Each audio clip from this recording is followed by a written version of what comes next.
Hey guys, this is Peter, and today I'm taking a look at a portable travel router. Now, this one's from TP-Link, and as you're going to see, this is a must-have gadget for any modern travel. You know, recently I took my family on a cruise. It was a 7-day cruise, and of course the cruise line offered you internet. But it was $25 a day per device, per person, well, and per day. So this $99 device paid for itself in one trip. You know, I was supposed to bring a notebook with me for work just in case they needed me, but I would have had to fire that thing up at 25 times 7 just in case. But I'm going to show you how I'm able to use a device like this to create my own network and create my own internet. You know, the internet isn't just for notebooks or phones anymore. It's for tablets. It's for streaming devices. And it wasn't just about saving a few dollars. It's about flexibility, trust, and control. You want to be able to create your own network that you can actually trust. Not only does this device allow me to get on the internet, but to create my own secure network using the VPN service that I already have. I configured my own mobile network to have the same SSID, that's the network name, and password that I use at home. So my wife and my kids simply opened their devices and said, I'm on, because they never even questioned why it worked or why it was simple to get on, and they didn't even have to add a password. They didn't care. It just worked. The need for the internet has become ubiquitous, and when you're on the road, you have no idea what you're going to get. Sometimes you're in a hotel, a motel, an Airbnb, whether you're in a business center or a co-location, a bar, a restaurant, an airport lounge. You're going to have access to the internet, but what do you know about it? How secure is it? Sometimes you get an Ethernet drop and you feel that's secure because it's physical, but you honestly know nothing about that network and what lies behind it. Now you can do something about it. Sometimes you get a Wi-Fi, and sometimes you get a password, and sometimes that Wi-Fi is open. And what it does is a browser will pop up and say, you know, hey, here's the terms and conditions. Do you agree? And that little phase gate, well, is kind of challenging for a lot of devices. Some devices can't respond to a pop-up internet browser page because it just doesn't have a browser. Say, take for a CPAP machine, for example. It just doesn't have that kind of thing. Or my Fire Stick that I like to take on the road with me. This little router is pretty darn great. It'll allow you to create wired and wireless network clients out of nowhere. You can grab them off of Wi-Fi. You can even plug in your phone right here over USB. Tether your phone. I've actually done this and saved the day. So I've used this to extend networks with wired devices. I've used this to extend wireless networks. My daughter lives in Chicago. Her phone bill was really high because she couldn't get Wi-Fi in the back of the house. You know, those older buildings that have lead painted doors? Once you close the door, you're in a Faraday cage and you can't get access anymore. I sent her one of these devices so she was able to pick up her network right outside her door, rebroadcast it so she could get it, and that problem went away. That paid for itself too. Let's see. This device supports new Wi-Fi 7, which includes a new feature called MLO, or Multi-Link Operational Networks. No longer are we talking about wired clients supporting 2.4 gigahertz or 5 gigahertz. How about both aggregated together? That's MLO, or multi-link networks. Those are really great. You can use these devices for all sorts of things. It's great to have in your toolkit to solve ad hoc network problems because you have so much control and so many solutions. Here, I'm going to show you how I set up this little switch on the side. Yeah, it's a multi-operational switch. You can get it to do all sorts of things. I have it turn my VPN on automatically. Click, VPN is on.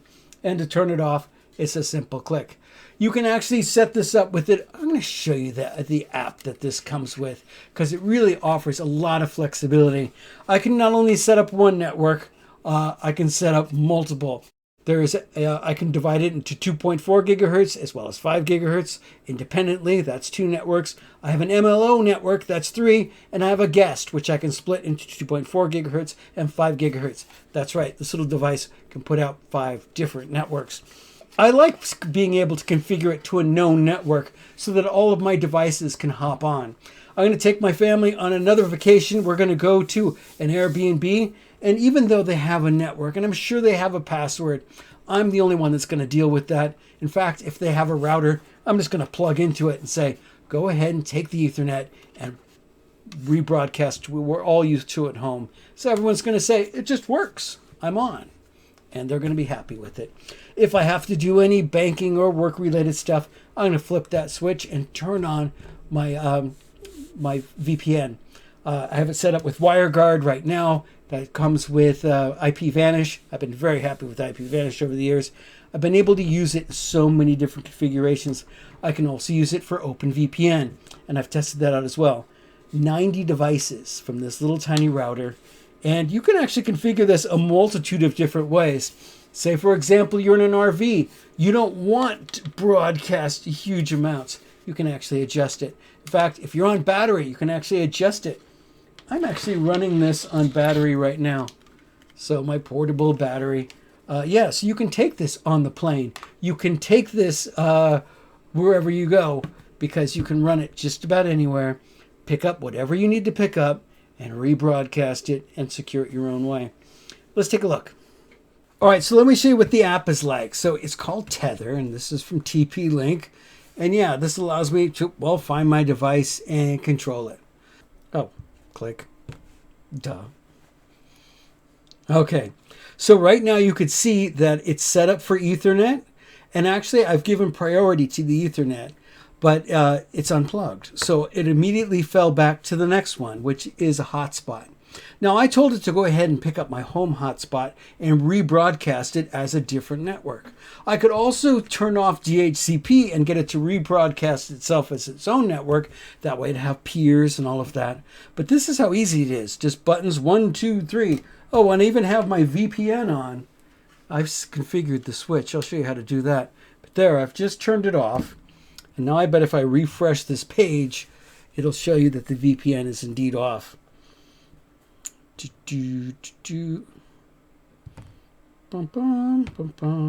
There it is. It's off. I could plug in Ethernet, of course, and it would switch to that. It's been incredibly fast. This is a great little device.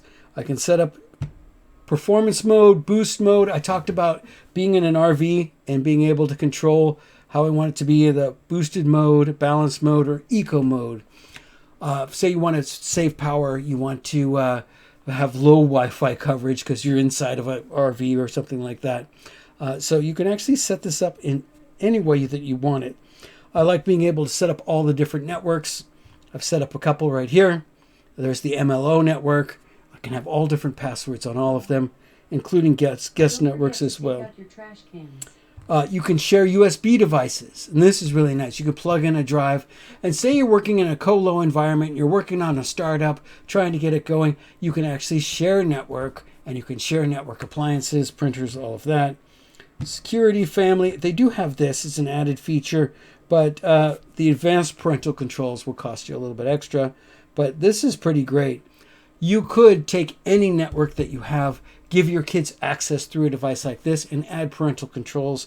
That's really great. Here's how I set up the action button. That's the button on the side. And I told it to turn my VPN client on and off. And that's neat. You could also do the LED. Say, for example, if you were in a camping situation, you wanted that to go off. You can also set that up for time of day. Really great features on here. Guest networks. I do, of course, have one of those set up. Don't think I'm broadcasting it right now. But really great features on this. All right, so I set it up. So all I need to do is throw the switch on the side, and I turn my VPN on. And as you can see, it's on. And I have it set up to do for, you can even put on a kill switch. That's really nice. And I set it up for all clients. But you could actually create a client list and only have it support individual devices that you want to support. Here, I'm going to save that. And you could have a client list. And you can go ahead and establish which devices you want to put on the client list. So which ones you want to support VPN and which ones you don't want to have the overhead for. There you go, guys. This is one cool device. I think you're going to like it. It definitely does pay for itself quite quickly. You're going to find different ways to use this to extend networks, both wirelessly and wired connections. There's one unit at work. Let's see, the point of sale room. So if we got one of these devices to extend the network, and it works so well, it still remains there. I've also brought one over to a friend of mine's house and set it up so that he could actually have a network connection inside of his office, so his printer would once again work. He grabbed his checkbook and says, that device is staying here. Let me know what you need, what kind of numbers you need on this thing, because he had never seen that work before. There are too many different ways, too many different things you can solve with this.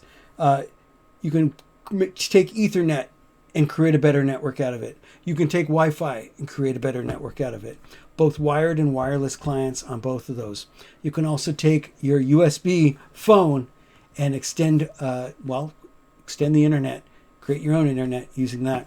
This is an excellent router. It's also an excellent repeater, and it enables you to do tricks like tethering your USB and supporting up to 90 devices that make it definitely worth having in your toolkit.